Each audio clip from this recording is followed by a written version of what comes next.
Bonsoir à tous, tout heureux de vous retrouver pour cette nouvelle édition du débrief de l'actu sport, comme tous les lundis et les vendredis. Eh bien, après avoir bien consommé mon mois de congé, eh bien, retour à l'actualité. Il y en a énormément pour en débattre sur ce plateau. Deux thèmes retiennent notre attention ce soir, mais avant d'y venir, je vais vous présenter d'abord le panel de ce soir avec, à ma droite, tout d'abord, l'habituel panéliste sur ce plateau, journaliste de sport, web journaliste du site 45x2.com, notre ami Léger Tientu est avec nous ce soir. Bonsoir Léger. Bonsoir Marc, bonsoir à tous ceux qui nous regardent.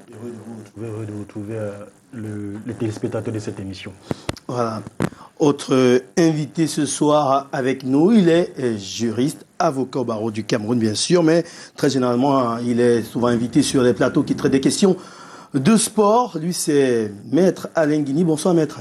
Bonsoir Monsieur Chouamou, bonsoir à Léger, bonsoir à la personne qu'on n'avait pas encore présentée, je vous laisse le temps de le faire. Et bonjour à tous les téléspectateurs. Oui, est-ce qu'on peut justement faire le focus sur Maître Alain Guigny? On a dû se tromper sur le synthé tout à l'heure. Voilà, c'est Maître Alain Guigny à l'image et son synthé. Il est le bon dernier invité, vous l'avez vu il y a quelques secondes.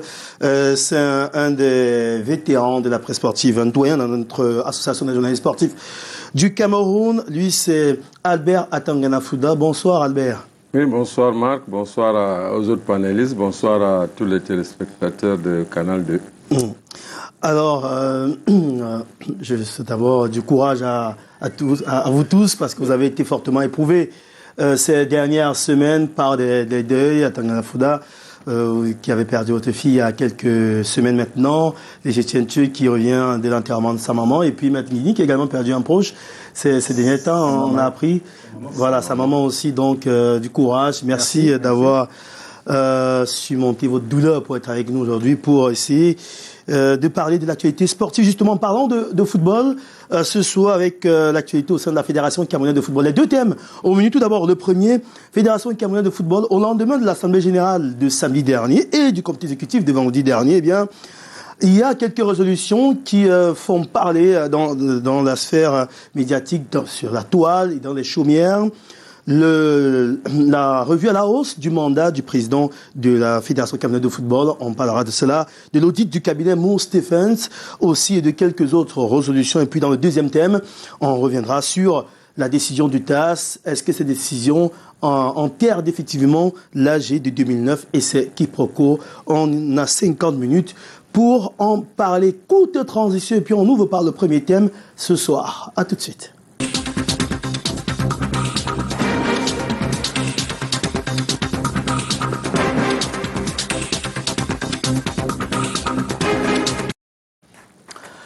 « 17 résolutions au terme de l'Assemblée générale au terme de l'Assemblée générale ordinaire de la Fédération camerounaise de football tenue samedi dernier à l'hôtel Best Western, ici à Douala. On prend le compte rendu des travaux et puis les réactions en plateau avec nos invités. 66 membres sur 73 attendus ont répondu présent à l'invitation du président de la Fédération camerounaise de football pour prendre part à l'Assemblée générale ordinaire de leur institution samedi dernier à l'hôtel Best Western de Douala. 19 points sont inscrits à l'ordre du jour et après plus de 7 heures de travaux, l'Assemblée générale s'est montrée sans pitié pour certains membres. Résolution 2. L'Assemblée générale, à l'unanimité des membres présents, confirme la suspension de M. Ouedem François. Résolution 13. L'Assemblée générale, à l'unanimité des membres présents, décide de la révocation de M. Guibaï Gatama comme membre du comité exécutif. Résolution 15. L'Assemblée générale, à l'unanimité des membres présents, valide la dissolution de la Ligue professionnelle de football. Sur les 17 résolutions du communiqué final, l'on peut retenir la résolution 13 sur la durée du mandat du président qui soulève des questions et les conséquences de l'audit du cabinet Moore Stephens au sujet des détournements observés au sein de la FECAFOOT entre 2016 et 2021. Résolution 5. À la suite de la présentation du rapport d'audit fait par le cabinet Moore Stephens, mandat est donné au président de la FECAFOOT de rechercher à recouvrer toutes les créances et avoirs de la FECAFOOT et éventuellement d'engager des poursuites à l'encontre de toutes les personnes auteurs de malversations financières. Résolution 6. L'Assemblée générale, à l'unanimité des membres présents, mandate le président de la FECAFOOT pour saisir M. Tombi Aroko aux fins d'obtenir des documents relatifs au contrat de construction des stades et aux autres infrastructures immobilières signées durant son mandat. Résolution 7. L'Assemblée générale, à l'unanimité des membres présents, donne mandat au président de la FECAFOOT à l'effet d'investiguer et éventuellement dénoncer les personnes s'étant appropriées les exonérations douanières et fiscales obtenues par la FECAFOOT auprès du ministère des Finances à des fins personnelles. Résolution 12. L'Assemblée générale, à l'unanimité des membres présents, adopte la révision à la hausse de la durée du mandat du président de la FECAFOOT. Au sorti des travaux, pas moyen de soutirer un avis à l'un des membres de l'Assemblée générale sur les nombreuses décisions adoptées. On ne peut pas se prononcer individuellement sur un cas qui a été soumis en Assemblée générale et l'Assemblée générale s'est prononcée à l'unanimité pour ce que vous avez tous appris dans la salle. Possédant le plus grand nombre de délégués à cette Assemblée générale, le football amateur sort grandi avec l'annonce de Samuel de mettre 300 millions de francs CFA à sa disposition, tout en contraignant désormais les clubs professionnels à indemniser les clubs amateurs en matière de transfert de joueurs. Voilà donc le compte rendu de ces travaux. Alors, Albert Atangana-Fouda, 17 résolutions ont été marquées par quelques-unes. D'abord, la confirmation de la suspension du président de la Ligue régionale de l'Ouest, François Kouedem, qui est suspendu depuis le mois de février par le comité exécutif. Et c'est plus de 5 mois plus tard que l'Assemblée générale vient confirmer cela. Pour vous, est-ce une surprise? Est-ce qu'on s'attendait à mieux que ça pour cette AG, l'arrêt de la suspension? Pourquoi pas? Parce que ça fait déjà 5 mois qu'il est mis au garage. Mais là, l'AG a confirmé. Est-ce que pour vous, il y a moyen de le retrouver bien après, ou bien ça sera quasiment terminé pour lui? C'est déjà tout à fait compliqué d'avoir été suspendu 5 mois et il y a confirmation. Ça veut dire qu'il y a un véritable problème. Et pour moi aussi, j'ai lu dans les réseaux sociaux la réaction du président Kouedem qui, en fait, ne se laissait pas faire. Il a revendiqué ses droits, il a dit beaucoup de choses. Je crois que cela fait partie des choses qui ont certainement décidé l'Assemblée à confirmer sa suspension. Et je ne crois pas, on est déjà en fin de saison. C'est vrai qu'il reste encore du temps pour le mandat, mais ça m'étonnerait qu'il revienne. Sauf si on ne sait jamais ce qui peut se passer en coulisses. Alors justement, pour qu'il revienne à son poste, je m'adresse au juriste sur le plateau, Maître Alain Guigny. Lorsque un membre de la fédération est suspendu, il n'est pas radié, il est suspendu de son poste de président de la Ligue de football régional de l'Ouest. Peut-il retrouver son poste? Si oui, par comment? Quel organe de la FECAFOOT a le droit ou le pouvoir de réintégrer François Kouedem? Effectivement, ça veut dire que c'est une action qui est posée. Le problème d'abord de savoir, est-ce que s'il a été exclu, est-ce qu'il a été exclu par le bon organe? Oui. Si c'est le comité exécutif qui l'avait suspendu en février. Oui. Est-ce que les textes prévoient effectivement que l'Assemblée générale extraordinaire doit, c'est-à-dire la prochaine Assemblée, après la suspension, doit pouvoir valider cette suspension. Et je crois que c'est ce qui a été fait. Maintenant, libre à la personne qui est suspendue de ne pas être d'accord. Maintenant, si elle n'est pas d'accord, elle peut se pourvoir devant les instances juridictionnelles de la FECAFOOT.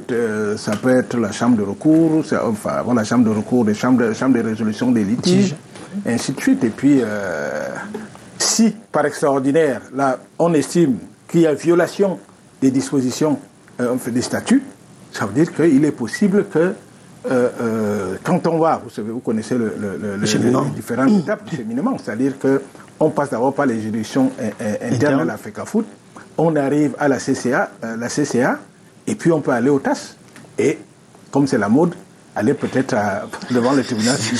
on va y en venir dans le deuxième thème, mais restons sur celui-ci. Mais il y a clairement des possibilités que sa suspension soit prenne fin et qu'il retrouve son poste. Est-ce qu'on a beaucoup de chance de voir ce scénario se réaliser, les GTNTE, vous qui avez très souvent couvert ce type de séance, de réunion? Est-ce que par le passé, vous avez vu un membre suspendu retrouver son poste après, qu'il y a eu levée de suspension dans tous les cas?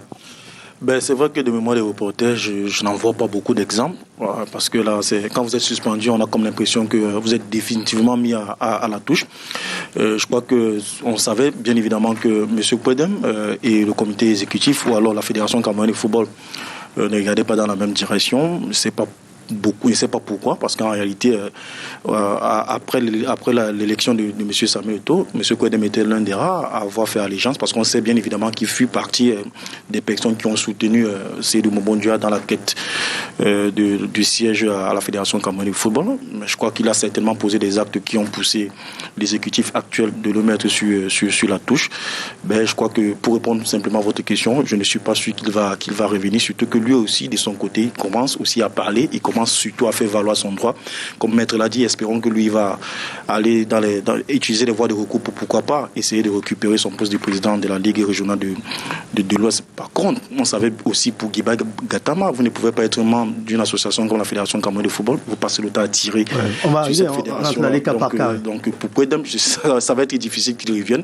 Je crois qu'il peut revenir comme Maître l'a dit, si effectivement il récupère amende honorable, et que le membre du COMEX le réintègre, puis l'Assemblée générale qui suit après confirme sa réintégration. Je pense qu'il aurait fait selon les informations que j'ai eues, il a fait des correspondances pour pouvoir demander un retour en grâce. Ça n'a pas connu un succès.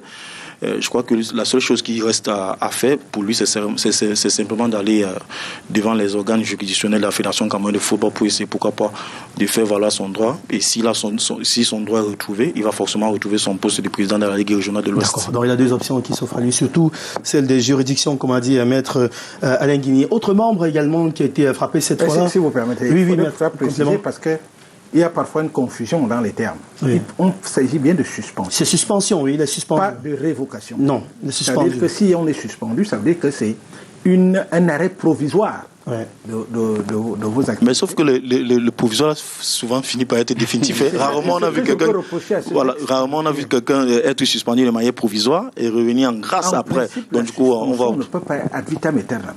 La suspension a un temps et ça va être fait dans le temps.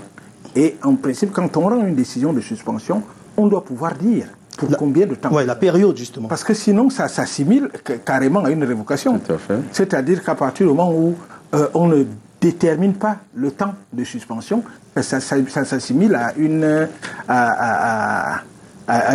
révocation ou alors à une radiation définitive de la personne. Donc, ce que l'on peut reprocher, je suppose que les gens vont remédier à ça, les personnes, les membres de l'Africa Foot vont remédier à ça, pour que dans l'échelle des sanctions, qu'on prévoit effectivement le temps mis pour la sanction. Sinon, ce serait... Et quand vous regardez, vous avez les statuts avec vous, quand vous regardez les statuts, il y a un vide juridique à ce niveau-là? À mon avis, oui. Est-ce que ça peut justement jouer en faveur de celui qui est suspendu, de François Kouedem notamment, devant les juridictions de la fédération, puisque la durée de la suspension n'est pas précisée? Si, je ne comprends pas bien votre question. Je dis, est-ce que ça peut jouer en sa faveur le fait qu'il n'y ait pas de précision au niveau de la durée d'une suspension, la durée de la suspension d'un membre de la Fédération camerounaise de football? Je ne suis pas un devin, je ne suis pas non plus membre d'une... Je dis, au niveau des tests, s'il y a un vide à ce niveau, est-ce que ça peut jouer en sa faveur? Non, c'est une suspension, c'est une suspension. Le temps, moi je le dis parce que je suis un juriste, c'est-à-dire que le temps en lui-même n'est pas un problème. Ça peut être un problème. Mais ce que je voudrais dire, c'est que on pourrait assimiler ça à une sorte de radiation. Quand on ne définit pas le temps de la suspension. Donc, maintenant, c'est pas moi qui vais juger, parce que il faut faire des développements extrêmement techniques et pointus pour arriver à dire que, comme vous n'avez pas défini dans le temps, alors il est possible que... Parce qu'en tout cas, ça n'absout pas la suspension. La faute commise. Si par extraordinaire, le comité d'urgence pourrait après prendre une durée précise. Mais bien sûr, il y a une possibilité. Il y a une possibilité maintenant. Je crois qu'ils vont remédier à ça, parce que ils partent, je ne veux pas dire qu'ils partent de zéro. Hein, on parlait beaucoup plus des tribunaux, de ceci et de cela. Maintenant, ils vont retoiletter. Je crois qu'on a... on commence à retoiletter les textes. Et au fil du temps, ça va se faire. La perfection n'étant pas de ce monde. Justement. Alors, autre membre touché, c'était comme un conseil de discipline dans tous les cas, cette assemblée générale, c'est Guibaï Gaëtama, membre du comité exécutif de la FECAFOOT représentant le Grand Nord, puisque les membres du comité exécutif siègent par circonscription géographique, dont un des membres représentant le Grand Nord, qui est donc révoqué, parce que c'est le terme qui a été utilisé dans le communiqué final pour Guibaï Gaëtama, donc vocation confirmée ou bien déclarée par l'Assemblée générale ordinaire de la Fédération camerounaise de football. Maître Nguini, est-ce que l'AG ordinaire en a le droit de révoquer un membre du comité exécutif? Que disent les tests? Ben écoutez, l'article 85 sur les compétences de l'Assemblée générale ordinaire stipule en son alinéa 16 que l'Assemblée générale peut admettre, suspendre ou exclure un membre. Je crois que ça rentre dans le cas de M. Guiba, qui, je suppose, a dû être radié. Oui, du comité exécutif. Radié du comité exécutif. Et il y a également d'autres dispositions sur le comité exécutif et qui vous disent comment... Alors, s'il est radié du comité exécutif, est-ce que il n'est plus un membre de la fédération ou de l'Assemblée générale? Ah non. C'est des organes. Bon, le comité exécutif est un organe de la Fédération camerounaise de football. L'Assemblée générale est également un organe de l'Assemblée générale. Mais je crois que, au risque de me tromper, c'est que je crois que on ne peut plus être membre du comité exécutif et être délégué à l'Assemblée générale. Oui. C'est pas cumulable. Oui, c'est pas possible de cumuler. Donc, à partir de ça, il est hors jeu. À partir du moment où on vous exclut du COMEX, vous ne pouvez plus être membre de l'Assemblée générale. D'accord. Donc, il est simple, il gère son club dans tous les cas dans le Grand Nord. Là, il n'y a plus de souci. Je ne le connais pas si bien, je crois qu'il en a un. C'est que... naturellement, pour se retrouver à ce... Mais s'il gère un club, il est... il reste un acteur du football, mais il n'est pas membre, il n'est plus membre de l'Assemblée générale ni du comité exécutif. Mais si le Grand Nord doit être représenté par les clubs, parce qu'il y a un certain nombre de personnes... Non, il y a une possibilité de remplacement. De remplacement. Ah, justement, et dans ce cas, qu'est-ce qui se passe pour remplacer justement un membre du comité exécutif? Est-ce que ça se fait séance tenante? Est-ce qu'il y a un autre cadre pour le faire? Pour faire une élection. L'Assemblée générale peut, dans le cadre sur proposition, effectivement, l'Assemblée générale peut à nouveau, que je suppose à la prochaine Assemblée, c'est-à-dire que, ou alors on donne mandat, c'est-à-dire une des résolutions, on peut donner mandat au président de devoir remédier à ça s'est même déjà passé. Vous vous souvenez, il y a un membre du comité exécutif qui était décédé du côté de Bafoussam, et on a fait des élections qui ont abouti à l'élection de M. Kouedem au comité exécutif de la Fédération camerounaise. C'est Feu Zakaï Wanda qui était mort, non, c'était son nom m'échappe là, mais c'était par ce canal-là qu'on avait remplacé. François Kouedem a fait son entrée dans le comité exécutif dirigé par M. Seydou Boumbonia. Donc forcément, avec la radiation de M. Guiba Gaëtama, à la prochaine section du comité exécutif, il y aura forcément peut-être une élection qui va faire en sorte qu'on puisse le remplacer. Il y a une élection qui est en place, et comme je vous ai dit, l'article 16 parle bien d'admettre. C'est-à-dire qu'il y a un choix qui doit être préalablement fait, et maintenant en Assemblée générale, alors que le choix a été fait. C'est exactement comme quand M. Guitama, je ne sais pas comment il s'appelle, Guibaï Gaëtama a été élu, ça veut dire que c'est le même mode. On va élire un nouveau candidat à partir du moment où il y a une place qui est vacante, on va élire la même personne, et le moment venu, on proposera en Assemblée générale d'admettre ce nouveau candidat. D'accord.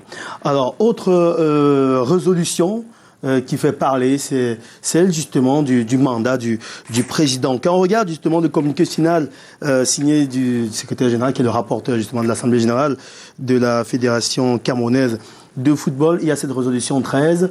D'abord la résolution 12 qui donne modification des dispositions textuelles de la FECAFOOT, puis donne quitus pour l'augmentation, je ne sais pas trop, de la durée du mandat, je crois, revoit la hausse de la durée du mandat du président de la FECAFOOT. Quoi s'agit-il en question? Je commence d'abord par vous, Maître, avant de passer la parole aux autres. De quoi est-ce qu'on veut, on veut parler concrètement? Je sais que les thèmes sont très importants. Là, on parle de durée, revoit la hausse de la durée du mandat, quand on sait dès le départ qu'un mandat c'est 4 ans, l'Olympiade c'est 4 ans. Est-ce que c'est véritablement ce qu'on voulait écrire ou bien c'est fait à dessein, ce mot durée du mandat, augmentation de la durée du mandat? Vous savez, depuis 2-3 jours, j'entends tout et rien. Beaucoup de choses qui sont dites. On dit effectivement qu'il y a une violation d'un texte, qu'il y a violation de ceci, qu'il y a violation de cela, des Olympiades, des textes de la CAF, des textes de la FIFA. Je ne sais pas où on a l'obligation de se conformer par rapport à ça. Il faut, quand on viole un texte, on apporte la disposition qui viole. Moi, je suis un juriste et en droit, il faut un minimum de rigueur, une certaine logique, que tout le monde, une logique villageoise que tout le monde devrait avoir d'ailleurs. C'est-à-dire que quand vous dites que quelqu'un a fait quelque chose, vous en apportez la preuve. Parce que au jour d'aujourd'hui, on vous dit, on a parlé de hausse. Et j'ai tout entendu. J'ai lu les résolutions et on n'a pas mis un chiffre. Il n'y a pas un quelconque chiffre. Et je lis dans les réseaux sociaux qu'on a dit, on passe de 4 à 7 ans. Je ne sais pas où les gens ont inventé ça. Et il m'est difficile de faire des commentaires, comme dirait quelqu'un, commentaires et commentaires. C'est-à-dire qu'il est possible, on a parlé de hausse. Maintenant, la hausse par rapport à quoi? Par rapport à au mandat ou alors au nombre de mandats. Possible. Nombre de mandats. Il y a la durée du mandat et le nombre de mandats. Parce que les dispositions de l'article 37 sur la durée du mandat, en son alinéa 1, stipule le nombre de mandats du président de la FECAFOOT et des autres membres du comité exécutif est limité à 2 mandats d'une durée de 4 ans chacun. Voilà. Maintenant, je ne sais pas. Il faudrait peut-être, je ne sais pas si on a l'obligation de se conformer à une Olympiade. Ça, nous attendons. Je suppose que la FECAFOOT va communiquer là-dessus. Pour l'instant, elle n'a pas communiqué. Et il est difficile qu'on commence encore à épiloguer, à se perdre en conjecture. Pour vous, quand on lit ces deux résolutions, la résolution 12 et 13, est-ce que c'est un projet pour une prochaine assemblée ou bien c'est déjà acté quand vous lisez ce qu'on... À partir du moment où c'est prévu, l'Assemblée générale est l'organe suprême. Ça veut dire qu'elle donne donc pouvoir au président d'organiser la modification de certains statuts. Je ne suis pas un devin pour que vous dire exactement sur quoi ça va. Mais toujours est-il le problème de regarder, est-ce que ça a été fait dans les normes? Est-ce que c'est l'organe idoine pour le faire? Je crois que, je vous ai dit les dispositions, on pourrait vous lire les dispositions de l'Assemblée qui peut donner mandat au président de la FECAFOOT de devoir modifier les statuts. Maintenant, dans quel sens ça va aller? Nous attendrons. Moi, en tout cas, moi, j'attends le moment, si ça va dans un sens ou dans un autre, si vous me faites l'honneur de me convoquer. Ouais. Vous avez le test comme baromètre. Oui, c'est le texte. Quand on est juriste, on ne peut avoir que les tests comme baromètre. Alors, pour l'instant, je ne peux pas. Albert Tangala Fouda, vous êtes quand même doyen dans notre corporation. Est-ce que par le passé, la durée d'un mandat dans une fédération a été déjà sujet à débat? C'est-à-dire que on sait donc que c'est 4 ans, mais est-ce que ça a déjà été autrement par le passé ou bien dans une autre fédération ou bien dans le monde du football? À ma connaissance, ça n'a jamais été autrement parce que nous, on a toujours, au niveau des associations nationales, essayé de se conformer à l'Olympiade, à la durée de l'Olympiade, 4 ans. Donc, quand vous lisez tous les statuts, pratiquement la FIFA, la CAF, ils sont à 4 ans. Et je voulais rappeler à Maître que toutes les associations, membres de la FIFA, membres de la CAF, leurs statuts doivent se conformer. C'est bien écrit, doivent se conformer au statut de la FIFA et de la CAF. Donc, c'est vrai, tu as lu là que c'est 2 mandats. Oui. De 4 ans chacun. Oui, 2 mandats. À la FIFA, c'est 3 ans. À la CAF, FIFA, c'est 3 mandats, vous voulez dire. Oui, 3 mandats. À la CAF, c'est 3 mandats. Peut-être qu'ils veulent se conformer est passé à 3 mandats. Justement, j'ai eu le secrétaire général. Mais le libellé ici n'est pas clair. Oui. Quand on parle de durée du mandat, ça fait... C'est justement pour ça que je pose la question à Maître Nguini. Est-ce qu'on ne s'est pas trompé dans le terme qui aurait dû être écrit dans la rédaction de ce communiqué final, ou bien c'est vraiment un projet? Est-ce que si c'est vraiment un projet, parce qu'on est encore dans les si, parce qu'il n'y a aucune affirmation qu'on est passé à 5 ans, à 6 ans ou à 7 ans, ou quoi que ce soit, c'est un projet, mais dans l'éventualité, est-ce que c'est possible que la durée d'un mandat soit bougée? Est-ce que c'est possible? Parce que on sait que c'est 4 ans et qu'il y a cette barrière qui sont les statuts types de la FIFA. Toutes les associations affiliées à la FIFA se conforment au statut de la FIFA, et on sait qu'à la FIFA, la durée d'un mandat, c'est 4 ans. Le nombre de mandats peut osciller entre 1 à 3 mandats maximum au niveau de la FIFA et de la CAF. Ce que je voudrais répondre, ce que je voudrais dire à M. Atanda Fouda, effectivement, quand on parle de conformité, parce que cette conformité-là, elle date depuis. Ça ne date pas d'aujourd'hui, ça ne date pas de 2021. Ça date de bien avant la conformité. Ce qui veut dire que la conformité ne veut pas dire que ce soit la même chose. La preuve, et vous le dites, la preuve c'est que à la FIFA c'est 3 mandats, à la CAF c'est 3 mandats, et alors qu'à la FECAFOOT, alors que ces statuts se devraient être conformes, ça veut dire que c'est 2 mandats. Il est fort possible, je dis par rapport à l'Olympiade, je ne sais pas sur quoi c'est fondé, il est fort possible en fonction de ce qu'ils vont vouloir nous dire, parce que ça peut être motivé autrement. Ça veut dire que quelqu'un peut estimer que il y a beaucoup de débats. Vous savez ce que ça génère comme ennui, comme problème, une élection. Quelqu'un peut estimer qu'il peut mettre 8 ans sans qu'il y ait, mais non renouvelable. Il justifie. Ça veut dire que j'ai un projet et pendant ce projet, je ne veux pas être... Je veux que implémenter mon projet tranquillement, sans qu'il y ait ceci. Ça revient au même. Ça veut dire qu'on vous donne 8 ans. Non renouvelable. C'est-à-dire que vous venez, vous implémentez votre projet, on estime que c'est suffisant, et puis à la fin, vous ne revenez plus, vous ne représentez sauf plus. Que, je dis, ça peut être oui, je sais, sauf que dans les tests qu'on dit 2 mandats possibles, c'est pas sûr que vous gagnez l'élection pour faire le second mandat. Donc c'est pas une garantie le second mandat, en fait, c'est ce que je voulais dire. Vous savez, le problème, c'est qu'on ne peut pas plaire à tout le monde. Oui. Vous comprenez? Si on cherche à plaire à tout le monde, on n'y arrivera pas. Bon, en termes de conformité, la CAF, est-ce que les statuts de la FIFA ne sont pas une barrière, c'est-à-dire ne pas aller au-delà, mais on peut être en dessous? C'est-à-dire que la FECAFOOT, là, est à 2 mandats, mais la FIFA est à 3, la CAF est à 3.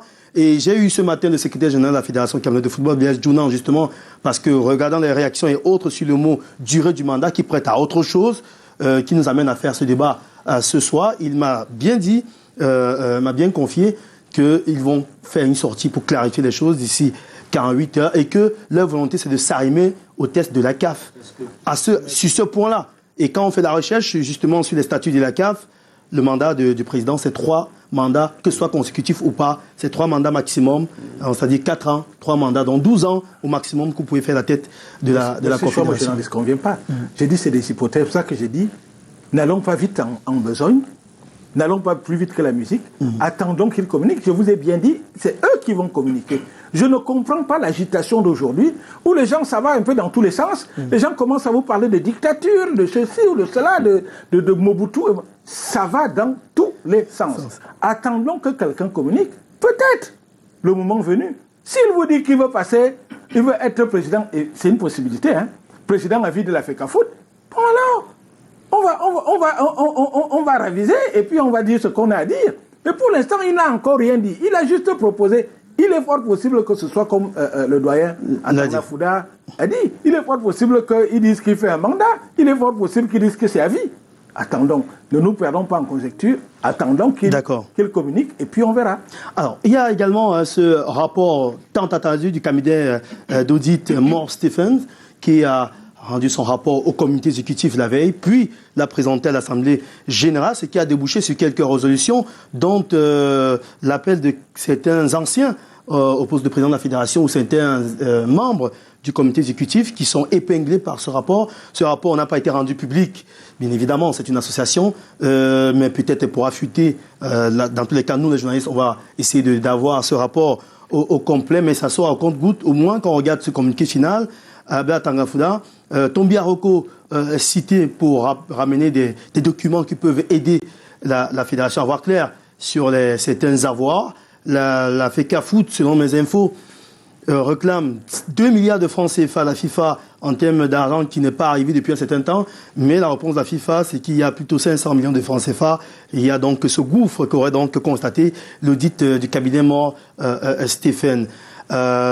Pour vous, est-ce un travail normal, une réaction normale de l'Assemblée générale, ou bien c'est une chasse aux sorcières comme beaucoup le pensent? Je crois que c'est une demande normale. Il fallait qu'il y ait cet audit-là, parce que je vais vous rappeler que lors de la normalisation, de la première normalisation de la fédération, gérée par le professeur Joseph Oona, malheureusement, ça s'est terminé avec un membre en moins qui avait démissionné. Mais c'est parce que ce membre en moins, le prince Gassapi, avait demandé qu'il fasse d'abord un audit avant de gérer les choses. Et malheureusement, le professeur n'a pas voulu qu'il y ait audit. Pourquoi? C'est lui seul qui le sait. Et c'est l'une des choses qui ont fait qu'à moyen terme, il puisse démissionner. Donc, j'ai aussi une autre information, parce qu'il y a une structure bancaire. Quand on nomme un nouveau directeur, il ne prend effectivement son brique pour signer quoi que ce soit que lorsqu'il y a les résultats de l'audit. Parce que tu ne peux pas entrer dans une maison sans savoir comment est la maison, comment seulement, oui. Donc, j'estime que l'Assemblée a pris une bonne décision. Et je suis même très content, parce que cette Assemblée, le président a dû inviter le professeur, l'ancien président. Oui, l'ancien président, Pascal Oona Bailon, Vincent Onana, oui, qui était là. J'estime que ils ont estimé que c'était des présidents qui avaient bien géré. Oui. Parce que s'ils avaient devenu président d'honneur de la fédération, oui, en quelque sorte. S'ils avaient été épinglés par quelque chose, je ne suis pas sûr qu'on les aurait invités. Donc, non, il faut aussi dire, si vous me permettez, il faut aussi dire, je suis à peu près certain, hein, je ne préjuge de rien, je suis à peu près certain qu'on a adressé des invitations à tout le monde. Parce qu'il faut dire que les textes disent que quand vous avez été ancien président de la FECAFOOT, vous êtes d'office membre d'honneur. D'office membre d'honneur. Donc, je suis à peu près certain, je crois, qu'ils n'ont rien à... Sauf que Tombi, ça a été invalidé. En fait, donc, oui, sauf si votre mandature n'a pas été invalidée dans tous les cas. Oui, bien sûr. Oui. Voilà. Ce dont la mandature n'a pas été invalidée. Donc, c'est... Avant Bailon, je crois qu'il ne vivait plus. Je crois que... Il n'y a que Issa Yatou qui est dans cette avant il est très malade tous ces temps. Donc peut-être que c'est pour ça qu'il n'était pas là. Mais je sais que il y a eu Ballon, il y a eu Odana Vincent, il y a eu... Il y a Mohamed. Il y a Mohamed. Bon, il est indisponible. Après eux, c'était la normalisation. Donc, on est allé justement, on va parler des 13 ans de problèmes et autres à la fédération depuis 2009. Alors, Léger, pour vous, ce rapport, Montéfen, les personnes qui sont épinglées une par une de la gestion entre 2016 et 2021 de la fédération. Il est également précisé que beaucoup de membres de la fédération par le passé ont fait venir des conteneurs à titre personnel sous le nom de la fédération et que le fixe actuellement, au niveau du ministère des Finances, réclame près de 4 milliards à la fédération camerounaise de football avec ces nombreux marchés qui sont passés dans le noir. Est-ce que cet audit, justement, avait sa place pour essayer de rendre cette fédération saine et de savoir où met les pieds? Cette nouvelle équipe doit savoir où mettre les pieds. Bien sûr, je crois que nous tous sur ce plateau, nous sommes d'accord qu'il fallait faire le point. C'est une nouvelle équipe qui est arrivée. Maître l'a dit, le doyen Tangafouda l'a dit, il fallait faire le point, il fallait savoir qu'est-ce qui est sorti, qu'est-ce qui n'est pas sorti. Il fallait avoir tout sur la table pour partir de zéro. Donc c'était normal que la fédération dirigée par Samuel Eto'o puisse contacter le cabinet Stéphane Moore qui a rendu son rapport. Maintenant, vous savez, lors de la mandature de Seydou Momodio, on n'avait pas trop compris cette volonté de vouloir importer des papiers de bureau, alors qu'on sait bien évidemment qu'une fédération normale comme celle de la Fédération camerounaise de football, doit beaucoup plus être concentrée pour pouvoir développer le football. Mais cette fédération avait décidé d'aller voir le ministère, le ministère des Finances pour pouvoir avoir des exonérations sur des importations liées au papier de bureau, matériel de bureau. Ben, il se trouve que à travers les informations que la Fédération camerounaise actuelle a eues, c'est que beaucoup ont profité de ces exonérations-là, pour pouvoir ouvrir des rayons dans certaines grandes surfaces. Donc c'est normal que l'équipe dirigeante actuelle puisse essayer d'aller vers ces personnes-là pour qu'ils puissent... Parce qu'on a dit, l'Assemblée a dit à Ito, on te donne tous les pouvoirs. Pourquoi pas les attaquer en justice? Il peut les attaquer en justice. Donc, au mieux des cas, ce serait préférable qu'ils viennent remettre ou alors rembourser tout ce qu'ils ont pu profiter sur le dos de l'État du Cameroun. Parce que ce n'est pas normal qu'une fédération décide de faire venir, décide d'avoir des exonérations, j'y arrive, et que certains membres puissent en profiter pour faire venir des caterpillars pour aller construire des immeubles, d'autres font venir des papiers hygiéniques pour aller meubler d'autres des rouges à lèvres aussi. Donc c'est très compliqué là, c'est normal qu'on puisse assainir de ce côté-là. Donc c'est une bonne résolution. On espère bien évidemment que ceux qui sont épinglés se préparent déjà à rendre gauche. D'accord, oui, c'est vrai que beaucoup ont crié à la cabale contre les anciens dirigeants, chasse aux sorcières et autres. En tous les cas, on fera ce débat dans les prochains jours. Une courte transition, et puis on entre dans le second thème de ce soir, revenir donc sur la récente décision du tribunal arbitral du sport. À tout de suite.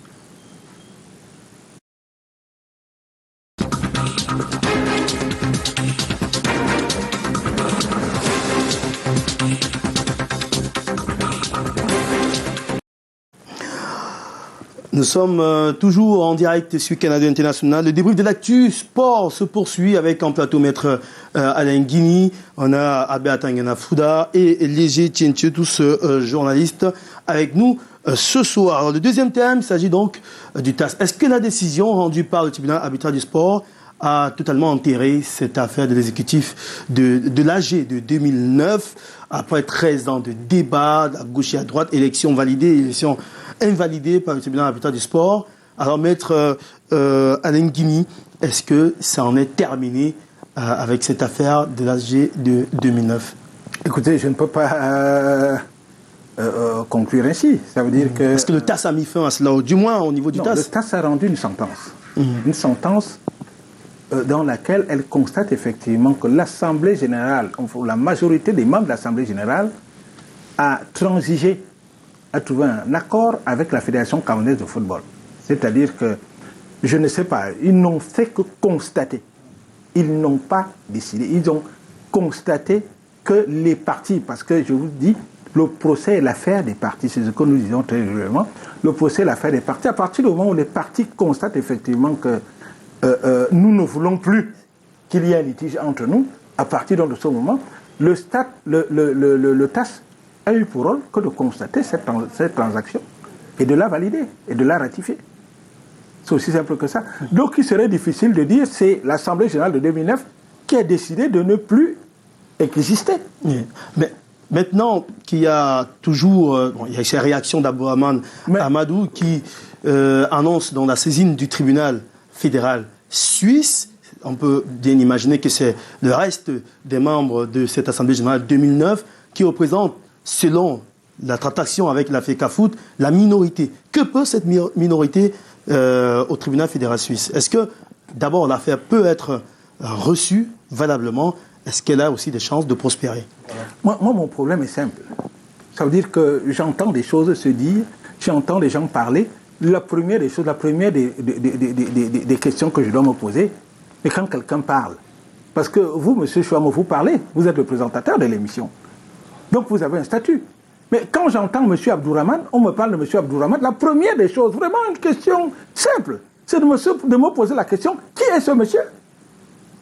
Quand je dis bien qui est ce monsieur, ça veut pas dire... Est-ce qu'il a qualité? Est-ce qu'il a qualité? C'est la première des choses que je fais. Et donc, je me suis permis de lire la sentence qu'on a bien voulu nous faire lire dans les réseaux sociaux. J'ai regardé. Je n'ai pas vu sa qualité. Je n'ai pas vu mentionner à quelque endroit que ce soit le nom de M. Abdourahmane. C'est-à-dire qu'il y avait des avocats. Il y avait maître, je crois, Elomo. Il y avait maître Elameboni. il y avait M. Mbida Fosta, il y avait M. je crois, Boudiko, il y avait...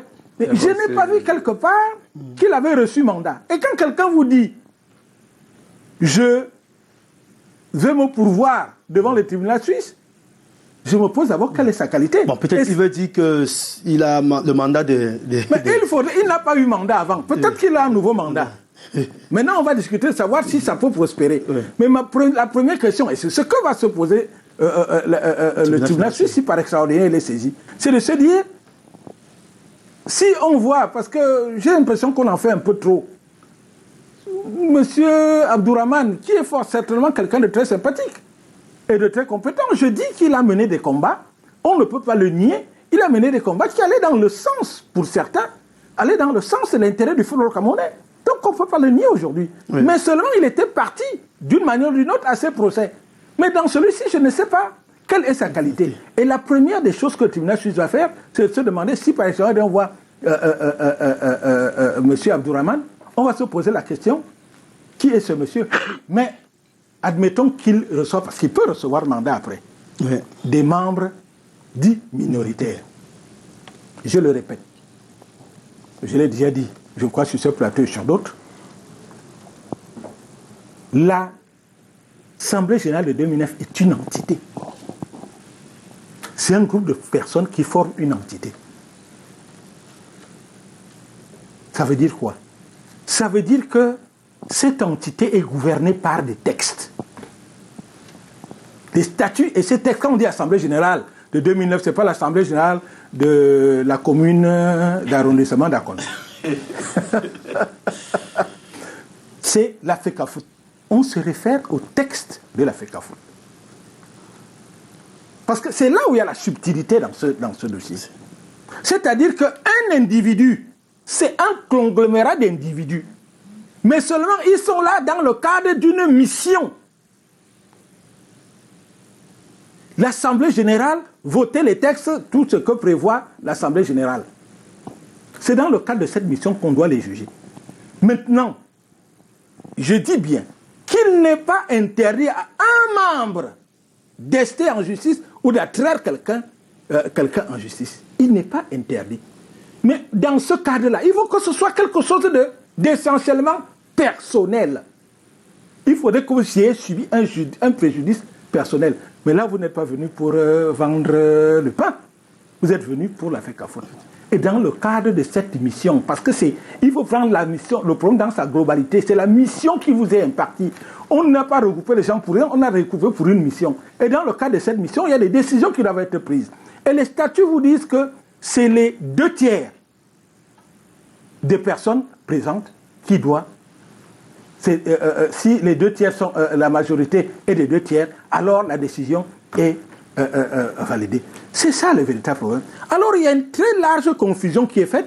On vous parle de beaucoup de choses. On vous dit individuellement, moi, le piètre juriste que je suis, pense qu'il faut un préjudice personnel et individuel à l'individu. On ne leur enlève pas des droits. Mais il faut rappeler qu'ils sont là dans le cadre d'une mission. Maintenant, si vous me permettez très brièvement. Oui, rapidement, oui. Admettons même que par extraordinaire, parce qu'il y a des petites subtilités juridiques dans ce dossier.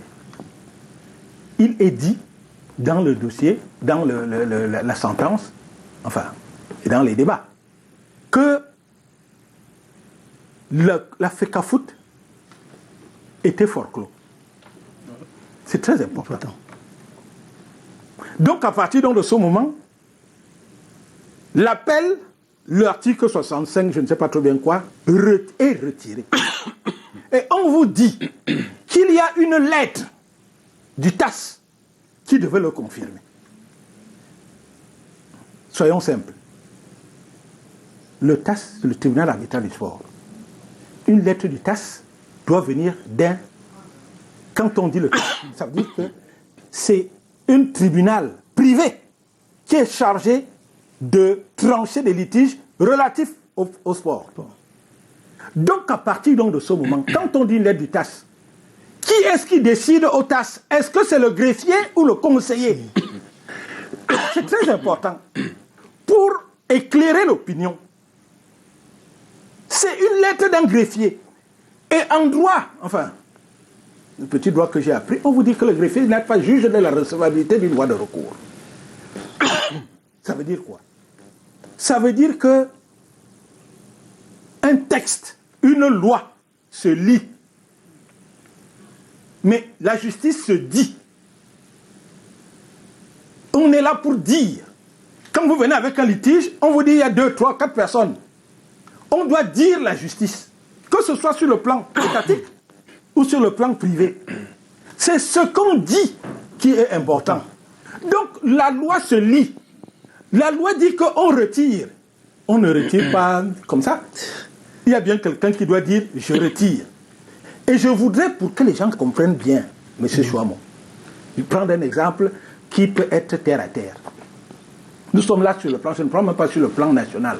On est là sur le plan international parce que c'est le TAS. Admettons un seul instant qu'il y a eu, je touche du bois, une catastrophe au Cameroun. Il y a un délai pour payer les 10 frais. Il y a une catastrophe.